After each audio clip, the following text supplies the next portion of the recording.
Do you also feel tired for no reason, get irritated over small things, forget little things, and sometimes feel like everything is tangled and confusing? Then it's possible that your real problem is stress, the kind of stress that isn't visible, but is silently changing your brain and body from within. Stress is not just a feeling. It is a science-backed biological chain reaction that affects everything from the structure of your brain to your behavior. Hello, everyone. My name is Dr. Syeda Quadri, and I am a psychiatrist. I have been working in this field for the past 15 years. Sometimes stress can be helpful, like during a match or while speaking on stage. But when this same stress becomes part of your daily life, it starts to change your brain from the inside. So let's begin this journey, from the science of stress to its recovery. Your brain can change. You just need to take the first step. When we are under stress, a system in our body gets activated, hypothalamus pituitary adrenal axis. This system sends a message to the adrenal glands saying, release cortisol, the stress hormone. This cortisol is helpful for a short time. It keeps you alert. But when this cortisol remains high for a long time, that's when the real damage begins. Your amygdala, the fear center, becomes hyperactive. Your hippocampus, the memory and stress control center, starts to weaken its wiring. And your prefrontal cortex, which handles decision-making and social behavior, starts to shrink. Gradually, this becomes a pattern, which becomes the root of depression, forgetfulness, and anxiety. During stress, our body's response works exactly like an emergency system, like a coordinated unit.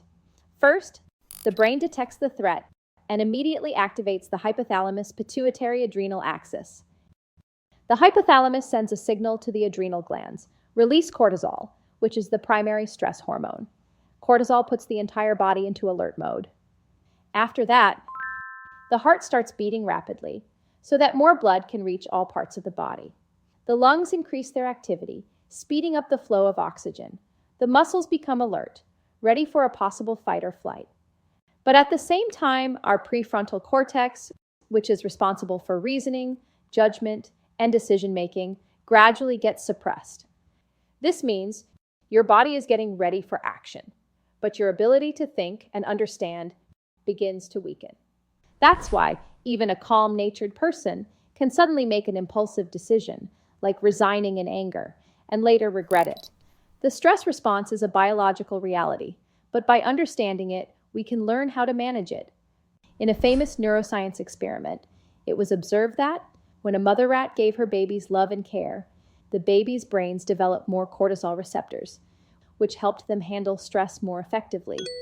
On the other hand, the babies who didn't receive nurturing from their mother grew up to be more anxious and stress-sensitive. The most surprising part, this difference didn't just last for one generation, it continued for multiple generations.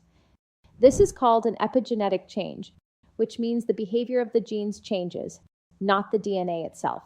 And yes, if care changes, this effect can be reversed too. The brain doesn't just run on emotions or hormones. Food also plays a major role. A large part of the brain is made of fat, especially omega-3 and omega-6 fatty acids, which are found in seeds, nuts, and fatty fish.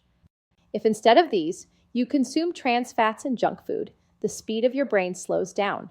Additionally, amino acids from proteins are also essential. They help produce dopamine, serotonin, and norepinephrine. So always remember, as you eat, so your brain will function. Don't blame sugar alone. The real problem comes from high glycemic carbs, like white bread and bakery items, which first give an energy boost and then cause a crash. This leads to mood swings and focus problems. But oats, grains, and legumes release energy slowly, keeping the brain steady and alert. So next time you choose your food, remember, you're not just feeding your stomach, you're feeding your brain. Now the biggest question, can the damage that stress has done to the brain be repaired? The answer is yes, absolutely. And this isn't magic. It's a science-backed approach. Exercise, when you move your body, your hippocampus starts to grow again. That means your memory, focus, and stress control gradually return. Practice meditation and deep breathing. This directly reduces cortisol. As your breath calms, so does your mind, and anxiety comes under control. Eat well, your brain also needs fuel and healing. A nutritious diet, including omega-3s, protein, and vitamins, helps recharge your brain. So yes, the brain has been damaged, but repair is possible. The only condition is you have to take the first step. Stress is like an invisible killer. It's not visible, but it silently controls everything. But now you know how to manage it through awareness, food, action, and care. Your brain is powerful. It just needs the right direction. If this video has been eye-opening for you, then do share it with a friend or family member who often struggles with stress or mental fog. And yes, next time we'll talk about decision fatigue, when making choices becomes a burden. Until then, remember, your thoughts shape your direction. Choose them consciously.